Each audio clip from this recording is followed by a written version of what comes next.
Fala pessoal, cumprimento todos com a graça e com a paz do Senhor Jesus Cristo. Hoje nós vamos estar continuando fazendo um estudo aqui sobre a carta de Tito, a carta de Paulo ao servo Tito, ao filho Tito. E hoje nós vamos ir do capítulo 1, do versículo 10 até o versículo 16, onde ele fala de falsos profetas. Gostaria que você prestasse bastante atenção sobre esse assunto, porque é necessário. Que Deus possa te abençoar grandemente em nome de Jesus. Para começar, vamos ler aqui o que está escrito.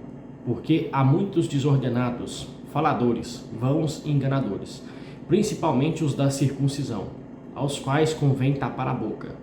Homens que transtornam casas inteiras, ensinando o que não convém por torpe ganância. Um deles, seu próprio profeta, disse: os cretenses são sempre mentirosos, bestas ruins, ventres preguiçosos. Esse testemunho é verdadeiro. Portanto, repreende-os severamente, para que sejam sãos na fé, não dando ouvidos às fábulas judaicas, nem aos mandamentos de homens que se desviam da verdade. Todas as coisas são puras para os puros, mas nada é puro para os contaminados e infiéis. Antes, o seu entendimento e consciência estão contaminados. Confessam que conhecem a Deus, mas negam-no com as obras, sendo abomináveis e desobedientes e reprovados para toda a boa obra. Meus amados irmãos, continuando o tema de Tito, Paulo agora, depois de falar o propósito da carta, depois de pedir para Tito estabelecer presbíteros ali que fossem irrepreensíveis, homens de uma só mulher, homens corretos, não brigadores, justos, honestos, pessoas ali que tinham unção do Espírito Santo, o entendimento da palavra, ele vai dar a outra figura dos falsos profetas. Por que motivo que Paulo ele mandou Tito estabelecer presbíteros ali? Porque ele sabe que uma pessoa só que faz o que é certo, ela causa um impacto em um certo lugar. E também o contrário é verdade. Uma pessoa que faz tudo que é mal, ela causa um impacto negativo naquele lugar onde ela está. Então um falso profeta vai causar um impacto negativo. E no caso da palavra de Deus, esse impacto é mais negativo ainda. Porque nós não estamos tratando aqui, meus irmãos, de uma coisa que é para esse tempo. Nós estamos tratando aqui de uma coisa que é para a eternidade. É uma vida eterna, meus irmãos. É algo que vai para o infinito, para o resto do tempo. Paulo então está dizendo que tem muitos homens desordenados. A palavra desordenado, né, alguém que é insubordinado, alguém que não se submete a Deus, alguém que não se submete a outro presbitério, a outro pastor, alguém que não se submete a uma congregação. Porque o pastor, meu irmão, o verdadeiro pastor, a congregação está submetida a ele e ele está submetido à congregação, uma relação de pastoreio e pastorado, né? Então você tem ali uma pessoa que ela dá conta para aquela igreja e aquela igreja dá conta para a avaliação dele. Agora, quando você tem um falso profeta, uma das características deles é que ele é insubordinado. Não tem ninguém que avalia a situação desse homem. Não tem ninguém que esse homem chega e conta algumas coisas para a pessoa para poder ser pastoreado. Ele é insubordinado, ele não se coloca debaixo de nenhuma liderança. Isso é um mal que tem afetado muitos líderes hoje. Eles não conseguem ficar debaixo da liderança de uma igreja. São rebeldes, são pessoas que pensam que sabem tudo, mas não possuem estudo, não possuem entendimento, não possuem clareza bíblica, porque o que diferencia, meu irmão, um falso profeta de um profeta verdadeiro é clareza bíblica, é clareza na palavra, né? O falso profeta vai sempre falar o que o povo quer ouvir. Vê lá em Êxodo capítulo 32, quando Arão ele dá uma de falso profeta e faz o que o povo queria. São homens desordenados, mulheres desordenadas. A segunda característica são faladores, pessoas que falam demais, pessoas que conversam picuinha demais, acusam os outros que são santos, que são justos, né, que são verdadeiros profetas de Deus, verdadeiras profetisas de Deus, verdadeiros pregadores e pregadoras, de ser dissoluto, de ser legalista, religioso, né, ou senão de ser antinomiano. O que é isso? Que não respeita a lei. Então, assim, é isso que colocam sobre os ombros dos verdadeiros pregadores, faladores, criadores de contenda, né? Eles acham que, na verdade, eles é que estão corretos, estão prestando um serviço para Deus. Judas capítulo 1 vai dizer que eles têm certeza de que eles estão prestando um serviço para Deus, quando na verdade eles estão prestando um serviço para si próprio e para o diabo, né? Faladores, vãos e enganadores. Vãos são pessoas que não vão levar ninguém para lugar nenhum, né? Eles estão apenas acrescentando aí condenação sobre a cabeça do povo que o segue e sobre a cabeça deles mesmos. Judas capítulo 1 vai dizer também que eles estavam predeterminados, né? Deus já sabia que eles seriam falsos profetas, né? Enganadores. Meus amados irmãos, como tem sido usado de engano dentro das igrejas? É sal ungido, é água do Rio Jordão ungida, é cajado de Jacó, escada de Jacó, cajado de Moisés, estrela de Davi, arca da aliança, menorá, castiçal, né, o candelabro ali de 7 eixos. Então, assim, você vê os enganos terríveis. É campanha das 10 quarta-feira para tirar diabo, né? São coisas que não tem pé nem cabeça. São coisas que não tem embasamento bíblico. Eu não estou dizendo que você buscar com fé, fazer um voto, você buscar a Deus com frequência e até Deus responder, seja errado. Não é isso que eu estou dizendo. Eu estou dizendo que eles usam de amuletagem. O que é isso? Vocês fazem amuleto para as pessoas. Crê que a fé ali, né, sobre aquilo ali, vai fazer alguma coisa. Por exemplo, sal grosso não tem poder nenhum não, meu irmão. Sal grosso é usado lá em terreiro de Wicca, de macumba, para poder espantar demônio na cabeça deles, né? E a Bíblia não diz nada disso. A Bíblia diz que só tem um que consegue espantar o diabo, e é o sangue de Jesus Cristo. Então, meus amados irmãos, nós precisamos entender que essas são pessoas vãs e enganadoras, são falsos profetas. Estão colocando aí uma falsa palavra, e tem muitos falsos crentes achando que estão salvos e que vão ser condenados. E aí Paulo vai dizer, principalmente os da circuncisão. Naquele tempo ali, os principais falsos profetas eram os judeus. Por quê? Porque eles queriam retornar para a lei aquilo que Cristo fez. Eles queriam invalidar o que Cristo fez. E hoje, meus amados irmãos, também está assim. O que os judeus mais faziam? Eles diziam que tinham que ser circuncidado, o povo, mesmo que cria em Cristo, tinha que ser circuncidado. Paulo vai dizer que não, lá em Gálatas, que não era mais necessário ser circuncidado, porque a verdadeira circuncisão é feita no coração, ela é feita na alma da pessoa. Segunda coisa que eles falavam, que tinha que guardar dias, né? Já vai pegar aí uma das seitas aí que fala que tem que guardar dia para ser salvo. Não, você não guarda dias para ser salvo. Se você quiser fazer diferença de dias ou não, tu faz porque tu já foi salvo e não para você ser salvo. E a terceira coisa é sobre alguns alimentos, né? Pessoas que reprimem alimentos, fazem um culto templístico, né? Parecendo do Antigo Testamento. Tá cheio de igreja aí que tá cheio de arca da aliança, cheio de candelabro, cheio de voto, a barba de Arão, né? Óleo santo do Rio Jordão, lá de Israel, água santa do Rio Jordão, né? Umas coisas assim que não tem pé e nem cabeça. São pessoas que são enganadoras, faladoras, vãos, né? Desordenados. Aos pais convém tapar a boca. Versículo 11. Homens que transtornam casas inteiras ensinando que não convém por torpe ganância. Então, para nós que somos crentes verdadeiros, convém tapar a boca desse povo. Você conhece um falso profeta? Manda ele ficar caladinho. Sabe por quê? Porque ele está fazendo um desfavor para o reino de Deus. As igrejas, elas não têm passado filtro, têm recebido lambão em cima de púlpito, têm recebido pessoas lambonas, pessoas sujas, com palavras sujas. Às vezes a vida está até tranquila, mas a palavra que prega é uma palavra suja, é uma palavra movida por torpe ganância, só está preocupado com dinheiro, com receber, com fazer fama, com fazer ali prosélito, gente para seguir eles. Não estão seguindo a Cristo de verdade, não está apontando para Jesus Cristo de verdade. Então você precisa entender, tapar a boca desse povo. É necessário tapar a boca, eu vou dizer mais, é necessário dar nome aos bois. Paulo, quando ele vai falar de falso profeta na Bíblia, ele fala o nome. João, quando ele vai falar de falso profeta na Bíblia, na carta dele, na terceira carta de João, ele vai dizer do nome. Ele vai dizer do cara chamado Diótrofes. Diótrofes é um falso profeta, um falso obreiro, um sem vergonha, ladrão, roubando o povo, enganando o povo, mentindo para o povo, mandando o povo 2 vezes para o inferno. Então você precisa entender essa palavra, você precisa saber que isso aqui é verdade. Torpe ganância.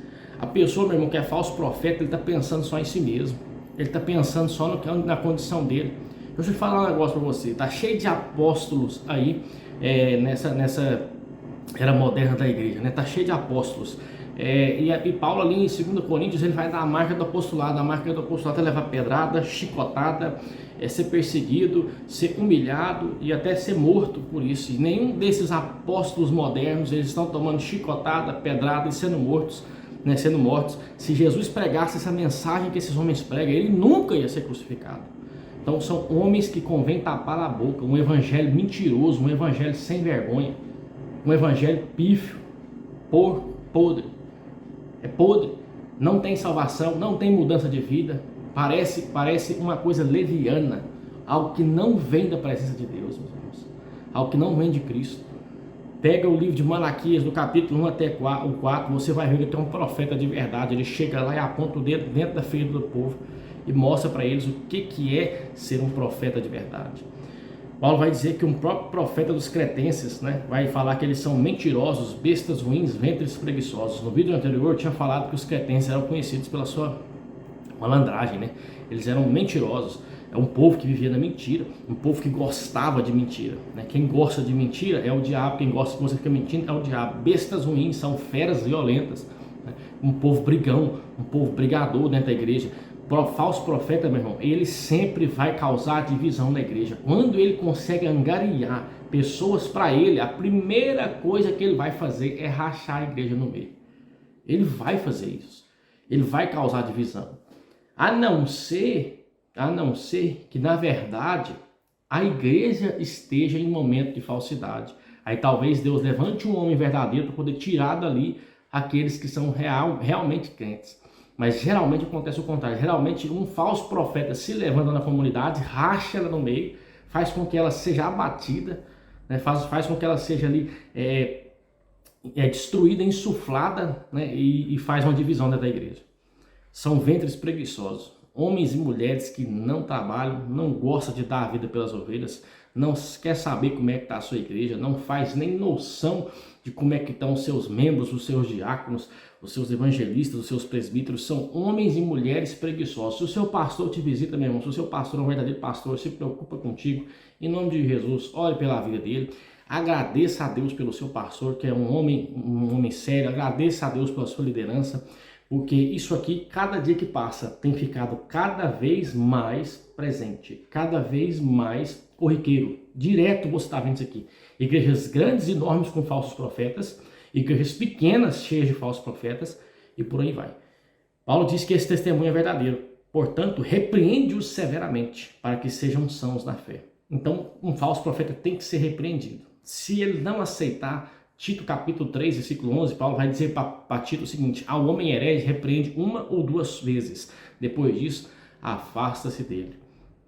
Sabe por quê, meu irmão? Se uma pessoa ela não está em sã consciência de entender as escrituras sagradas, né? Se ela não está em consciência de saber que ela está fazendo errado, então é porque a consciência dela já está cauterizada, queimada. Essa pessoa, meu irmão, infelizmente, ele não vai ter ali um bom encontro com Deus no dia que ele estiver ali que representar o que ele fez. Deus vai dar um couro nele, um falso obreiro, um falso profeta. Versículo 14 ele diz: não dando ouvidos às fábulas judaicas, nem aos mandamentos de homens que se desviam da verdade. Então, nós não temos que dar ouvido a esse tipo de coisa. Mandamentos de homens que se desviam da verdade. Meus irmãos, eu vou falar uma coisa para vocês. Mandamentos de homens são coisas que os homens interpretam na Bíblia que não está de acordo com a palavra. Por exemplo, eu dizer que uma pessoa pode fazer um voto ou orar para Deus até que essa oração seja respondida é bíblico. A Bíblia ensina isso. A Bíblia vai dizer isso. Eu dizer para a pessoa que ela pode contribuir com 10% do ganho dela na igreja é correto? É correto, é bíblico, isso está escrito lá. O dízimo é bíblico, o dízimo é correto. Se a pessoa gosta de dizimar, ofertar, amém. Se ela quer dizimar, ofertar mais de 10%, quer dizimar 15%, 20%, é problema dela.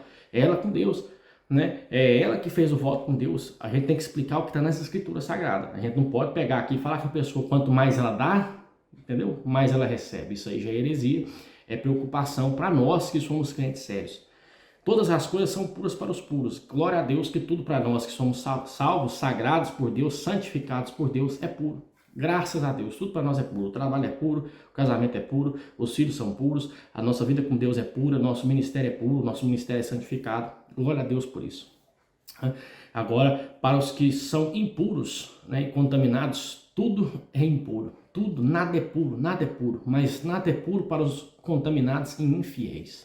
A palavra infiéis é adultério no grego, adúlteros, alguém que já foi casado com Deus, alguém que já foi casado com Cristo, mas se afastou do seu casamento e adulterou com os ídolos, adulterou com o dinheiro, adulterou com a fama, adulterou com a ganância, com a idolatria. Meus irmãos, temos que ficar muito, mas é muito mesmo, fiéis a Deus. Nós temos que entender e vigiar muito, porque isso pode acontecer conosco.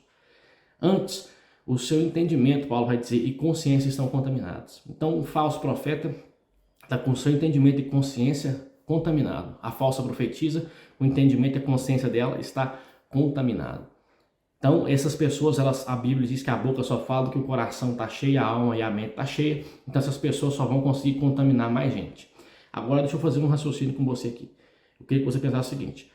A pessoa cristã, entre aspas, ela vai para a igreja há mais de 1 ou 2 anos e ali ela tem recebido um falso evangelho, uma falsa mensagem.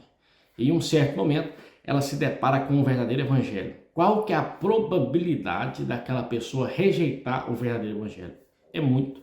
Sabe por quê? Porque ela vai usar da seguinte situação, já aconteceu comigo, vai dizer o seguinte, não, lá na minha igreja o pastor não explicou assim, não. O pastor explicou que é desse e desse jeito.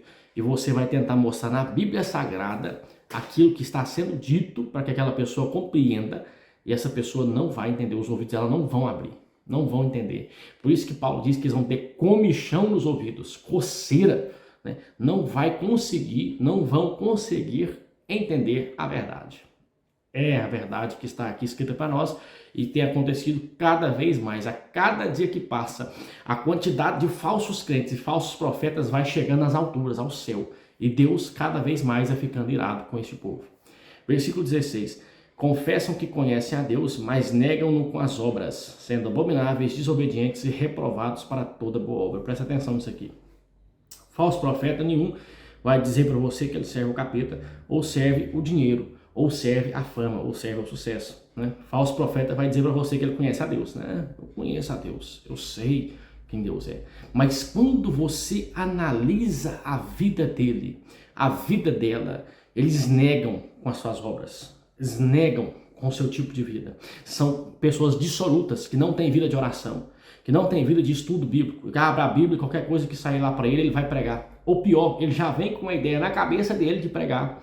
E aí ele vai no versículo da Bíblia e usa aquele versículo para pregar o que ele quer, sendo que muitas das vezes nem aquilo ali é o que está sendo passado. São pessoas que não têm estudo sério com a palavra, que não têm vontade séria de estudar as Escrituras. Falsos profetas negam Deus com as obras. São abomináveis. A palavra abomináveis é odiados por Deus. Pessoas que estão levando o nome de Deus em vão. Terceiro mandamento, não tomarás o nome de Javé, teu Deus, em vão. O que é tomar o nome de Deus em vão? É carregar o nome de Deus em vão. Essas pessoas estão usando de Deus para enriquecer, usando de Deus para ganhar fama, usando de Deus para ficar rico. São desobedientes. São pessoas que um dia já conheceram a Deus e eles não conseguem retornar para aquilo que o Senhor mandou retornar. São pessoas reprovadas para toda boa obra. Eu acho interessante, meus irmãos, isso aqui, que Paulo ele diz que são reprovados para qualquer coisa que presta. Né? Você não precisa esperar nada que presta de um falso profeta. Você não precisa esperar nada que presta de um homem que prega o evangelho na televisão pedindo R$1.000. Você não precisa esperar nada que presta. É só libertinagem, luxúria, safadeza, roubo. Só coisas que não prestam. Meus irmãos, nós temos pecado, nós somos pecadores, somos muitas das vezes pior do que queríamos ser, mas falso profeta nós não somos. Aleluia e glória a Deus. Que você possa ser abençoado com essa palavra. O vídeo de hoje ficou um pouco mais extenso, porque esse capítulo aqui é mais extenso um pouquinho, e que Deus possa te abençoar grandemente, te fortalecer em todo o tempo, e você seja um bom obreiro, uma boa obreira em todo bom tempo, em toda boa obra, em nome de Jesus. Fique com Deus e até o próximo vídeo.